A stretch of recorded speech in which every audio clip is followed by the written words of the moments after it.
1, 2, 1, 2. Sounds good? Sounds good. And you're just waiting for me then? I'm just gonna walk in and sit down and start then, I think. Okay, I'm back. Today we are gonna explain how to protect your finances during the Iran war.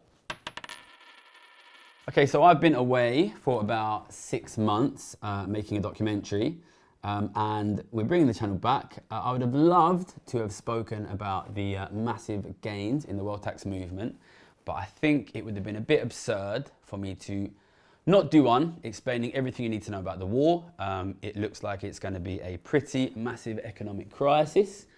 There are some important things that are not being made clear in the news, so we are going to explain exactly what's happening, how that's going to affect you economically, how you can protect yourselves from those impacts, and what we can learn about the economy.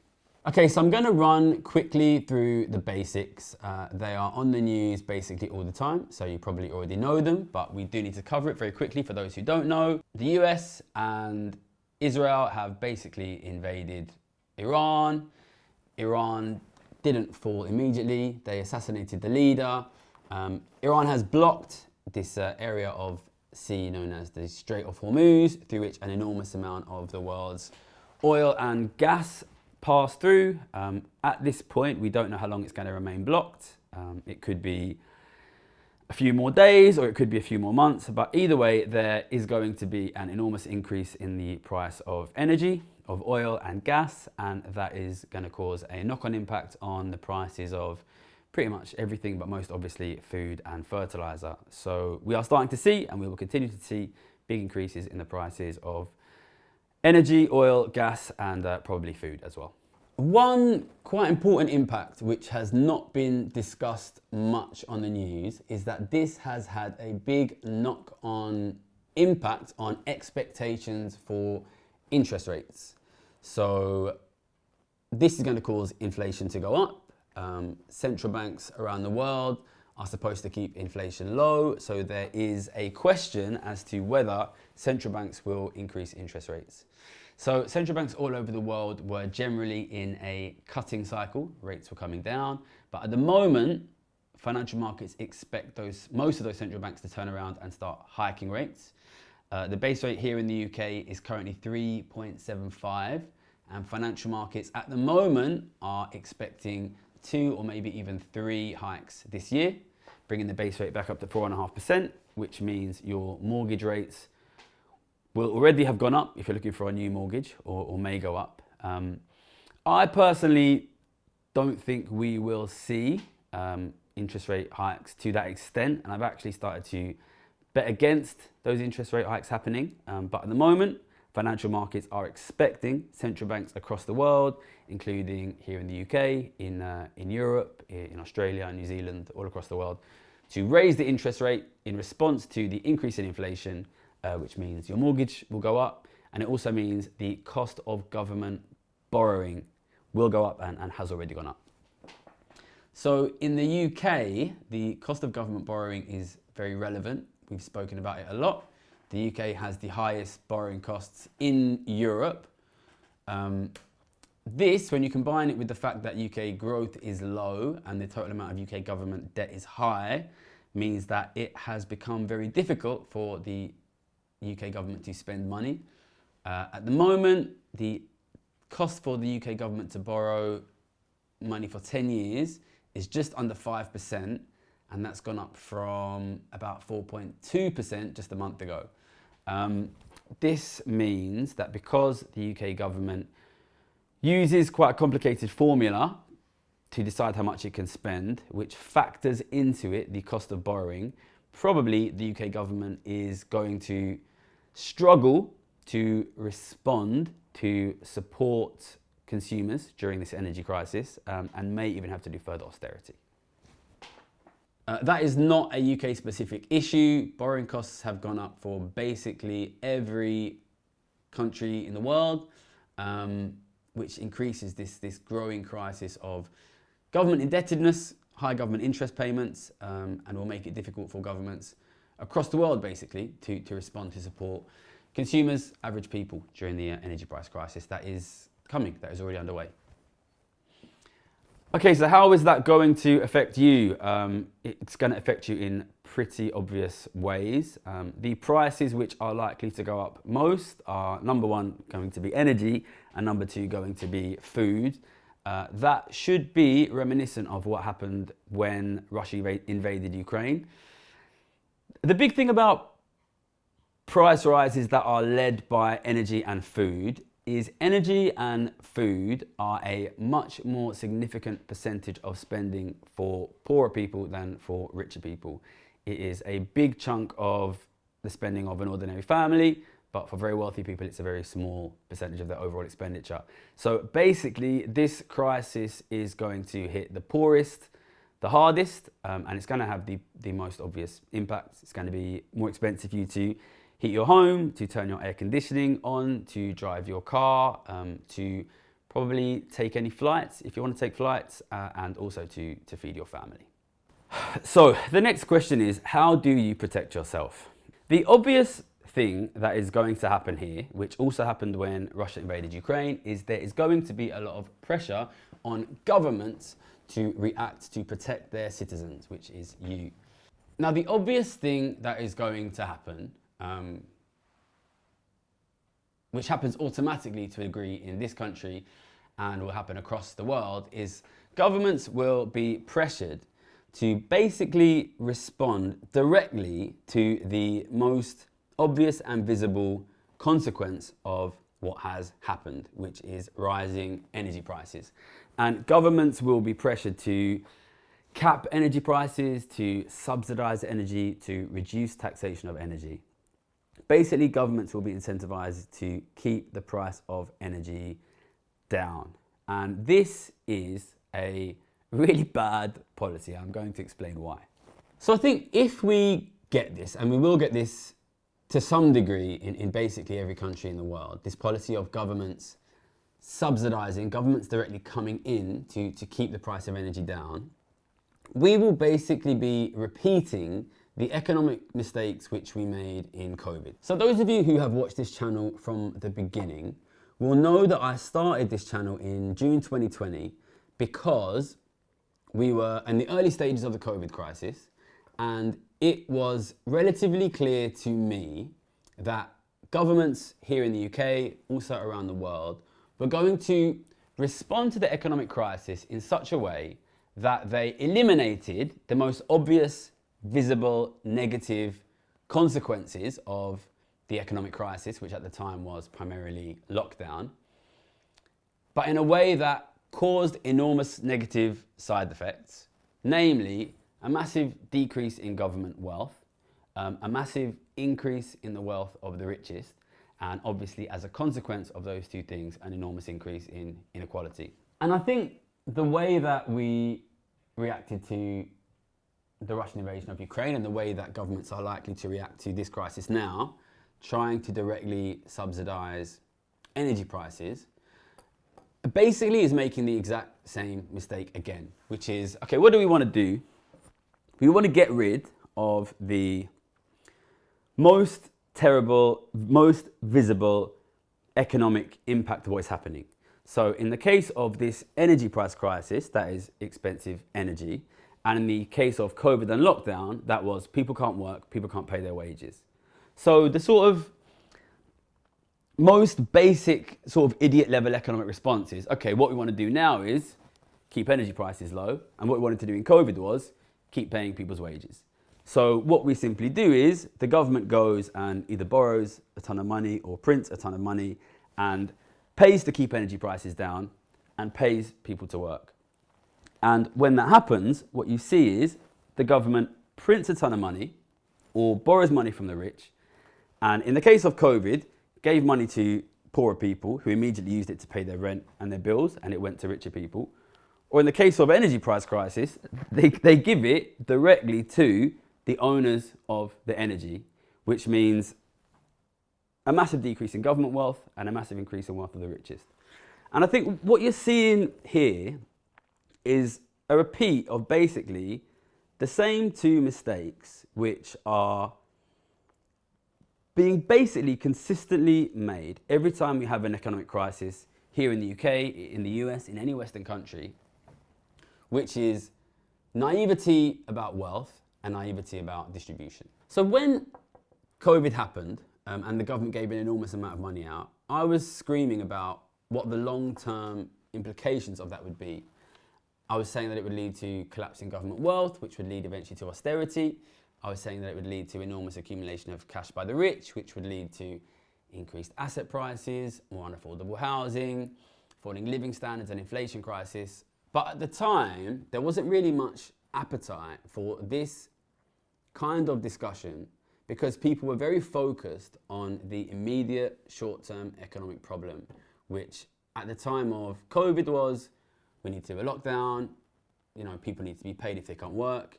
And in the energy crisis, which is starting now, it was people need to buy energy prices going up, government needs to subsidize that energy.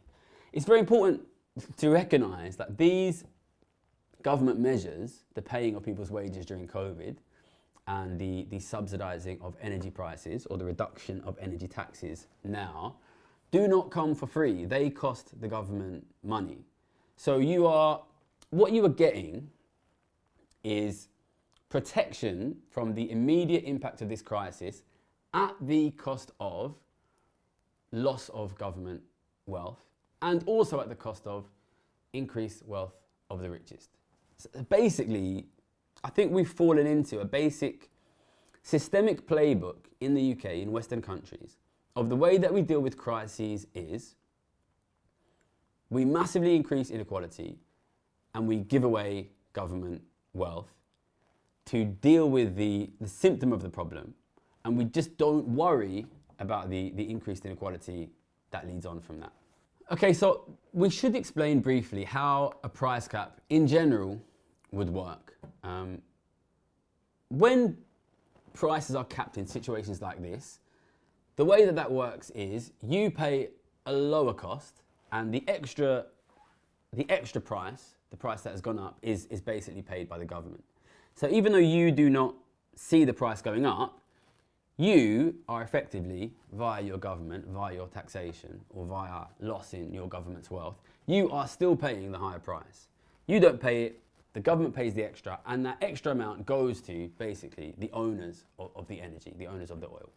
But this approach of let's just stop the price going up by allowing the government to take the loss, I think also has the weakness of making the mistake of being excessively focused on money and not really recognizing the importance of real resources. I did a video last year saying, like, forget about money.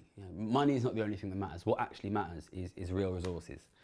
The fact of the matter is, there is less oil and gas now, and somebody has to use less oil and gas.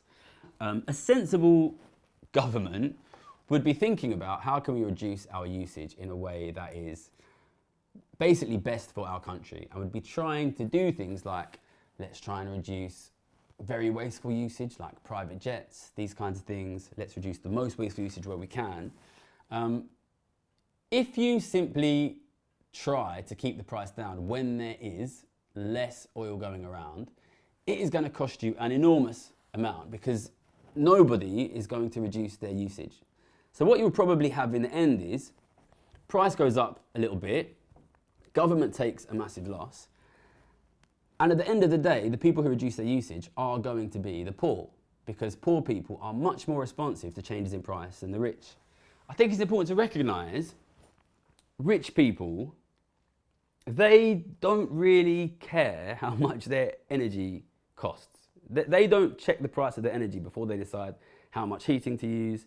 They don't really care the cost of their flights are. They are going to consume as much as they're going to consume, regardless of price. If you allow price to rise a little bit and the government takes a massive loss, the people who end up reducing their consumption will be the poor anyway. And I think in a sensible country, we would be looking at how can we reduce the most wasteful usage rather than forcing poor people to consume less. The third thing is that this policy in the UK of basically taking the whole loss on the government is increasingly going to be arguably impossible because of this other thing we have seen, which is big increase in government borrowing rates.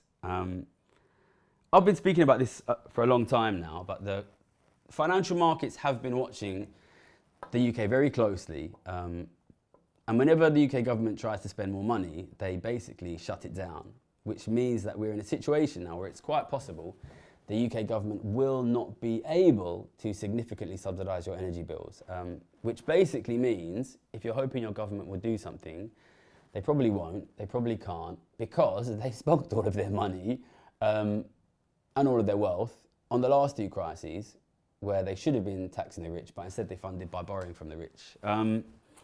Yeah, this is what happens when you have governments which are incredibly naive to wealth and incredibly naive to distribution, and who refuse to basically build the systems to tax the rich. We have created governments which are fundamentally, structurally dependent on dissaving their wealth, either selling their assets or accumulating massive amounts of debts to deal with crises. And that only works as long as you have assets to sell, as long as essentially rich people are willing to lend you more money. I'm going to flash up at this point a graph which I've used a couple of times before, which is, it's either Thomas Piketty or Gabriel Zucman, these French wealth inequality economists looking at government wealth over time. And you can see this massive decrease in government wealth, not just for the UK, but basically all Western countries. What you see here is a method of economic thinking in Western countries where they have become incredibly dependent at times of crises upon giving away government wealth. And what this means is eventually you end up with no wealth, and then you end up in a situation in a crisis like this where basically there's very, very little you can do. The UK is the furthest along on this, but other countries, the US, most European countries, they're going in the same direction. They will deal with this crisis by reducing government wealth, which means eventually they will hit the same position that the UK is in now, where you have a serious crisis and basically there's nothing that your government can do to protect you. Okay, so there's a second idea going around that the way that your government should protect you is by investing in more production of domestic energy, more production of domestic gas and oil. And I don't think this is necessarily a bad idea. I think especially if you have a country like the UK where we are incredibly heavily dependent on imported energy, it might be more sensible to have more investments in domestic energy production. It might be more sensible to have more investments in domestic energy storage. But I do think that this idea that you can protect yourselves from these kinds of crises by having domestic energy production is a little bit of a red herring, or is at least an incomplete strategy. And the way that we can see that is quite simply by looking at the US. So the US has invested enormously in fracking, this method of extracting oil and gas in the last 10, 20 years, and it has become the world's largest oil producer. So the US is by a long way now the largest producer of oil in the world. Is the cost of living going to go up for average Americans? Yes. Quite simply, yes. And the reason is those oil production facilities, those energy production facilities in the US are not owned by the American government, and they are not owned by the American people in the large part. Ordinary American people do not own large parts of that oil production. That oil is owned by incredibly rich people who will dig up the oil during an energy price crisis, and they will sell it abroad to other incredibly rich people who will use it to fly their private jets. So I don't think having the energy in your backyard necessarily protects you if you don't own it yourself. And that brings me to the third idea about how do you protect yourself from an energy price crisis. Now, I came into this crisis owning a lot of oil, hundreds of thousands of pounds worth of oil. And that is not because I am a genius trader. My background is interest rates trading. I don't have any background in oil trading. I don't have any background in commodities trading. The reason I came into this crisis owning a huge amount of oil is very simply just one basic reason: because I am rich. It is as simple as that, and I, like the vast majority of rich people, like to own a broad, diversified portfolio of assets. I own quite a lot of property, I own quite a lot of stocks, I own quite a lot of bonds, and I also own quite a lot of oil. And I also own, wheat futures and corn futures and cotton futures and all these commodities, because I'm a rich person, and I, like most rich people, simply own loads of everything. So when this crisis happened, and I'm not in any way an expert on war, I didn't know this war was going to happen, the oil price went up 50%, and I make hundreds of thousands of pounds. This, I think, tells you the way that you protect yourself from an energy price crisis is you need to own the energy. You need to own the resources. And here's me in the UK, which is probably the least prepared country in the world for an energy price crisis, right? Massively dependent on imported energy, hasn't built up its own energy storage, doesn't have an enormous amount of reserves of energy like other countries like Japan or Korea have, which it probably should have done. And yet when there is an energy price crisis, what happens to me? I make hundreds of thousands of pounds because I own the energy. If you are watching from America and you are paying more for energy, despite the fact that there is a ton of oil in your country, that's because you don't own your oil, I do.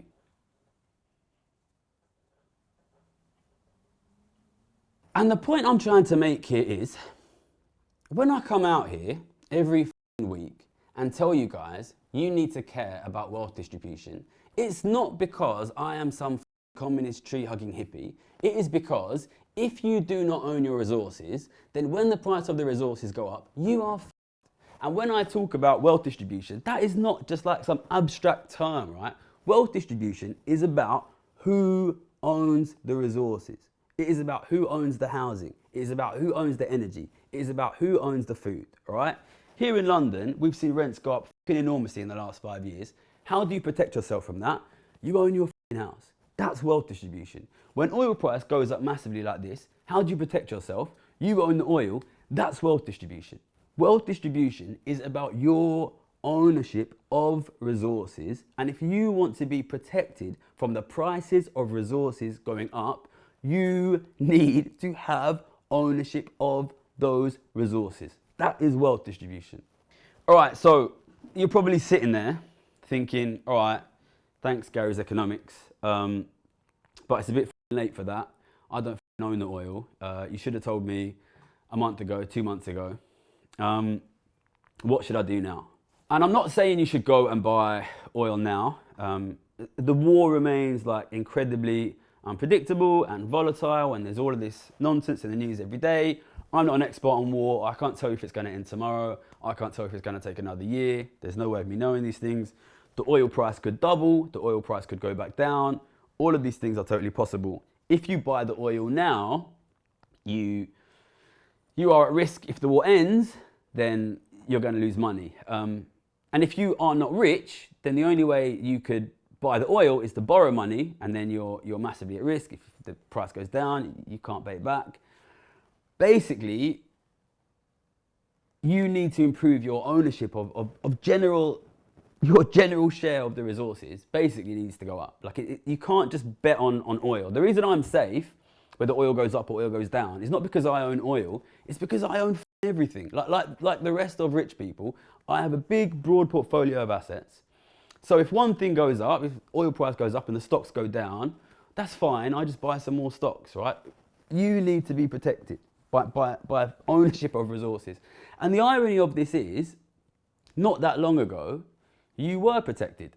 Because only 50 years ago, in the post-war period, most countries in the Western world basically recognized this fact, which is if you want the people in your country to be relatively secure, they need to own some share of the resources.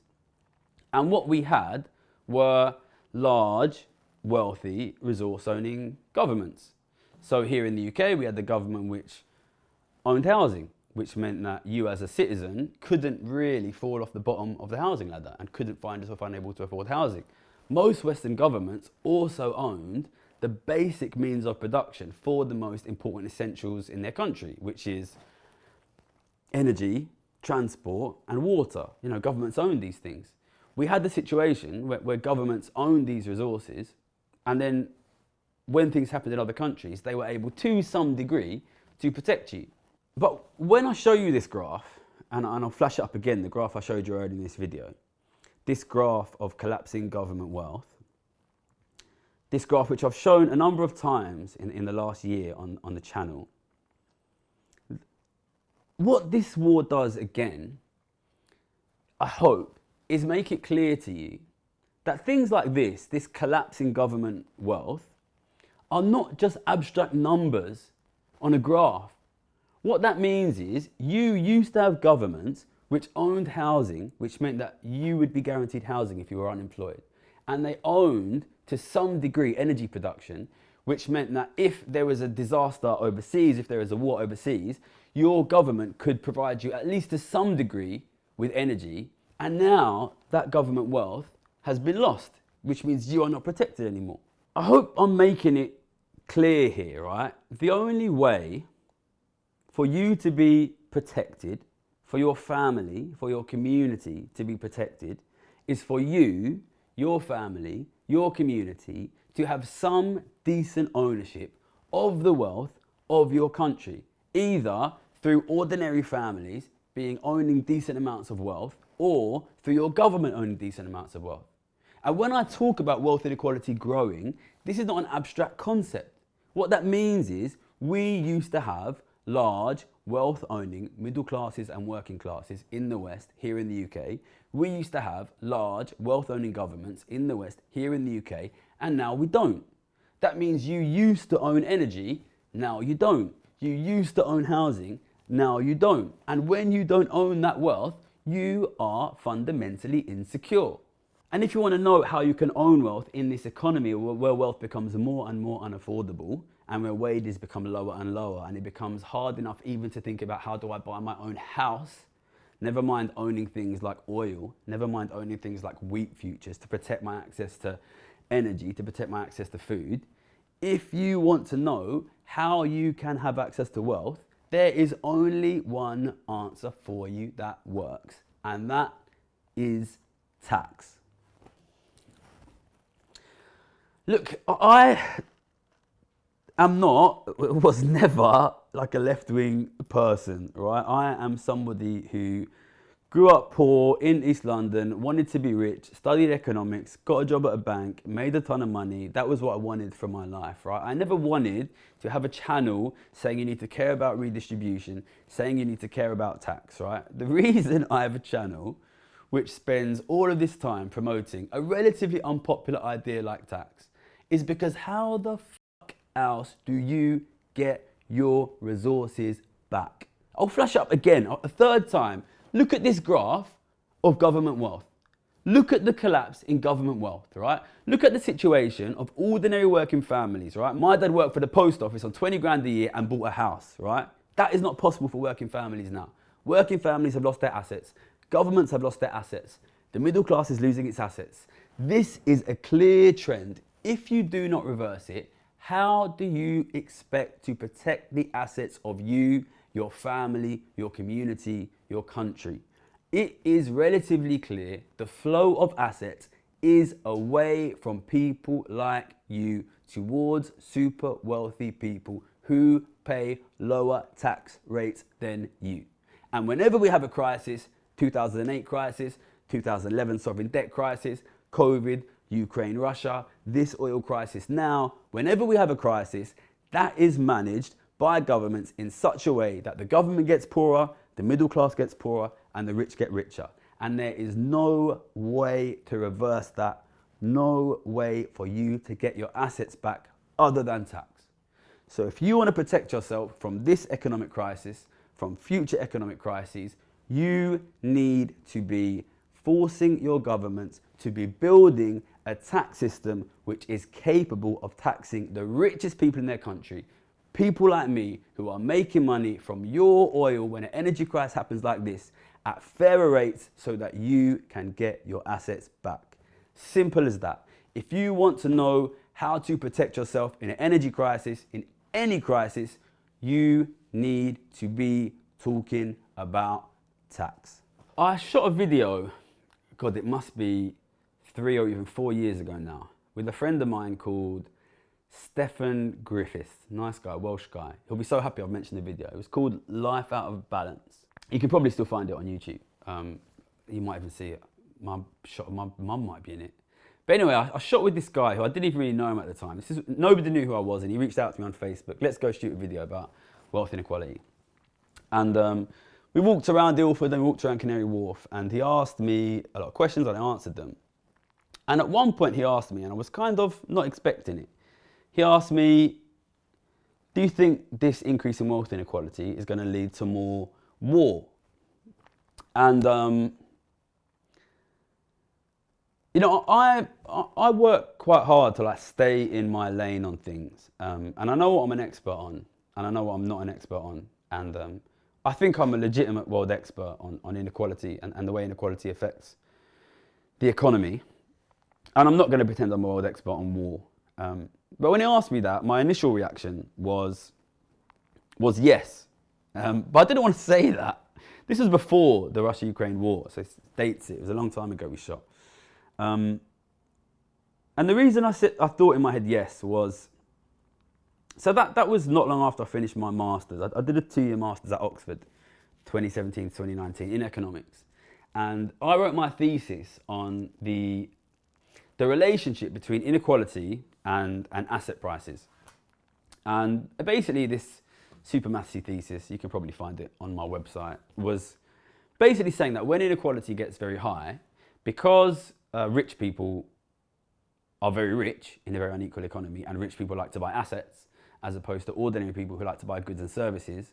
When wealth inequality gets very high, asset prices become very high and wages become very low. And as soon as he asked me that question, I'd never really thought of it before, but I realized straight away, well, if asset prices are really high and wages are really low, and all of the power is held by these incredibly wealthy people that want more assets, you can see there's a really strong economic case for war, right? Because people are cheap, assets are expensive. Why not just pay a bunch of people to go and take someone else's assets? You know, because people are cheap, assets are expensive. I could see that it made sense. I didn't say it at the time, because I didn't want to basically become like some sort of, oh, there's going to be more war, there's going to be more war. But I think it is incredibly dangerous to create this class of incredibly wealthy people who are incredibly powerful, who are able to basically like build and command their own armies. If you look at history, I've mentioned before, I'm a fan of medieval history on this channel. You go and you look at, you know, the medieval times when you had these like very, very unequal societies and all of the wealth was monopolized by this tiny, tiny minority elite of society. What's the main thing they spent their money on? Armies to fight each other, right? Like if you're super, super rich, what do you want? You want a f***ing army, right? You know, what is Vladimir Putin? He's probably the richest man in the world. He's got his own personal army, right? And now we've got a US that is basically being controlled by a bunch of billionaires who are making tons of money from it, and they control the army, right? I think it's incredibly dangerous to create this society where all of the power is held by this tiny minority of people, because, you know, if you have well-distributed power in society, war, it doesn't make sense. So, you know, nobody's not going to win from this war except who? I win because I've got the assets. You know what I mean? The rich are going to win, right? You know, there's a great book called Catch-22, which I would strongly recommend, which kind of portrays war as not a fight between one country and another, but like a fight between the elites of two countries against the working classes of those countries, where they force these guys to fight each other and die. And who makes money from it? The rich make money from it. Yeah, I think it's really dangerous. And I did a video last year, which I think is one of the best videos I've ever shot on the channel, called The Squeeze Out, which basically goes through just really step by step, like how wealth is being transferred in our society. And it talks about this idea that, you know, back in the 60s, 70s, 80s, 90s, ordinary working class people were able to accumulate assets, and that's not possible anymore. And what you see there is wealth being squeezed out of sort of the poorer half of society. And then it talks about how now, if you look at Western governments used to own wealth, and now they don't own wealth, and that's wealth being squeezed out of another part of society, governments. And it talks about how now, as we're seeing younger people from even like middle class or slightly richer families being unable to buy housing, what we're seeing is wealth being squeezed out of the rest of society. And when I was planning that video, I kind of thought, you know, I think this, the stage where we are now, is it's the working class is gone in terms of wealth holding. Governments are mainly gone. You know, you do still have some governments, like most obviously the German government or maybe the Australian government has a little bit more they can push. But, you know, Western governments like the UK, the US, Japan, their wealth is basically completely gone. And it's the middle class that is being hollowed out now. And when I shot that video, in my head when I was planning it, I thought, well, what happens once the middle class gets dispossessed? And then what you have only really is only rich people having wealth. Like, rich people want to grow their wealth.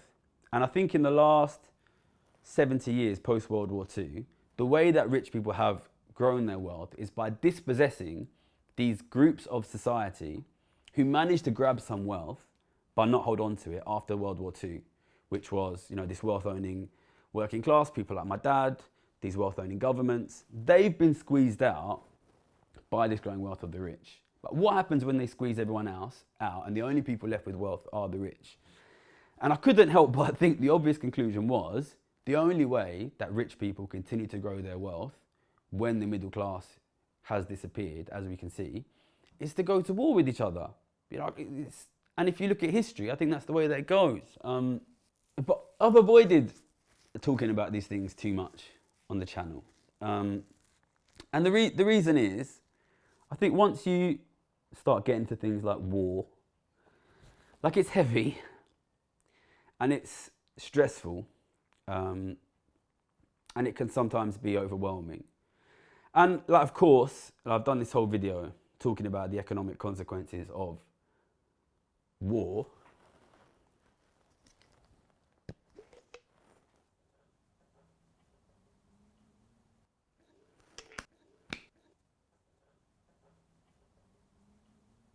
I think it is important to recognise, and it would be remiss of me not to say, after going through all of the economic consequences, that war is a real thing and people die, and people's houses get destroyed, and a lot of bad happens. And when all this stuff is going on and all this stuff is on the news, it can be overwhelming, it can be stressful. The way that this particular war is run, it almost feels like there is an intention to create outrageous, bombastic headlines that sort of knock you off your balance and make it hard to sort of stay calm, and make it hard to just be calm and rational and think.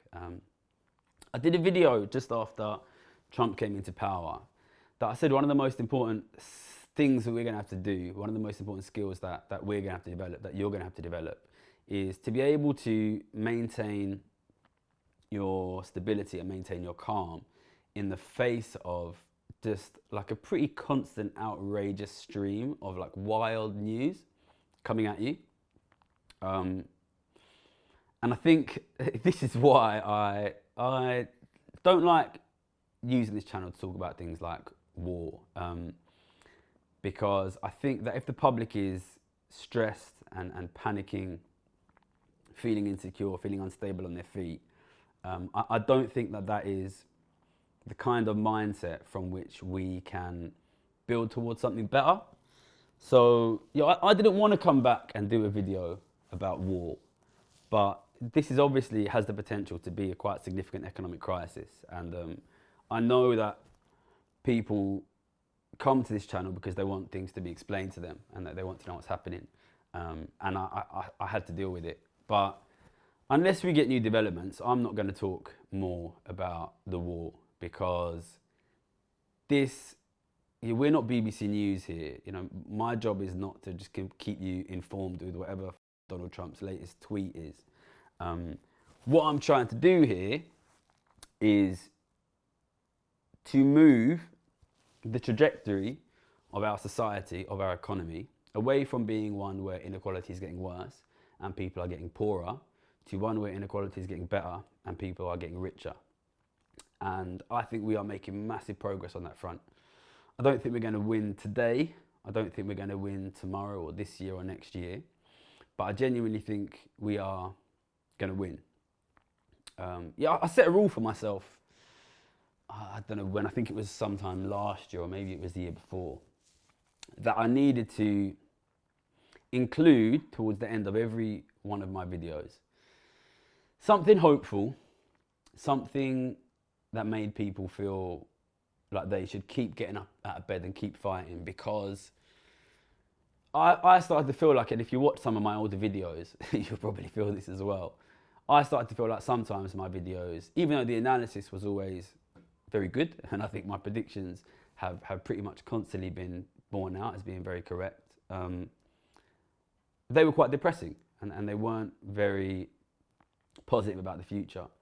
And if I'm honest, I think that was probably partly because I was quite depressed and I was not that hopeful about the future.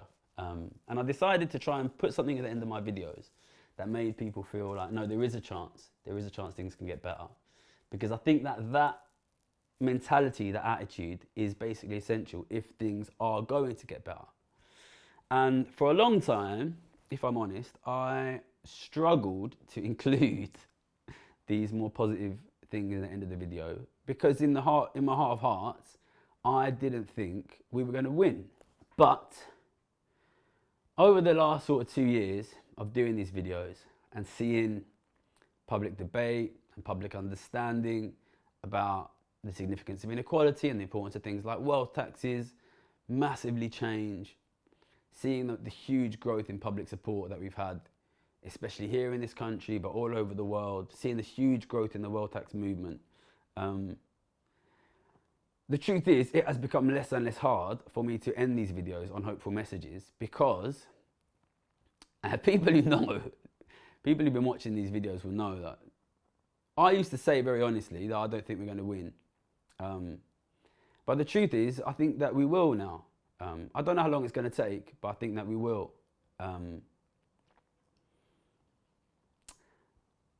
If I'm being totally honest, I didn't want to bring the channel back for a new series this year. I've been working on this documentary for the last 6 months, and it has been so much work. And I was out on tour in Australia, New Zealand, and I'm tired.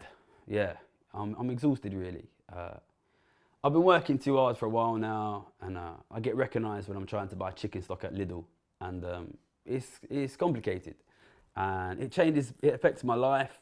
And I'm still trying to figure out like how I deal with that. But I did come back. And we're going to be doing videos every week. Hopefully I'm going to be able to hold it out till August. I've got some cool stuff lined up that I want to talk about. Some cool guests that are going to come on. And I came back even though I didn't want to come back, because it's important. Because it matters. And I think really, if we're going to win, I think that's all it needs really. Enough of us to keep coming back, to keep putting our shoulder to the wheel, keep working and keep pushing forward, even when we're tired, even when we don't want to do it. If enough of us do that, we'll win. All right, so that's it. You guys know what to do. I was going to do like a quick update here at the end of this video about what I've been doing and what's coming next. But this video has already been incredibly long, and I think I'll leave that till next week. We're back now, weekly videos. I think we're really at the heart of something here. I think we're really creating something. We're really pushing something. So yeah, you know what to do. Stick with us, watch the videos, understand them, tell your friends, tell your family, tell your mum. If you really want to support, join the Patreon. None of the money goes to me. We could get some staff, maybe an office one day. That would be nice. But for now, yeah, come back, watch the videos. Another 4 or 5 months. We're going to fight back and we're going to win. Let's change the world, yeah? Tax wealth, not work. Thank you.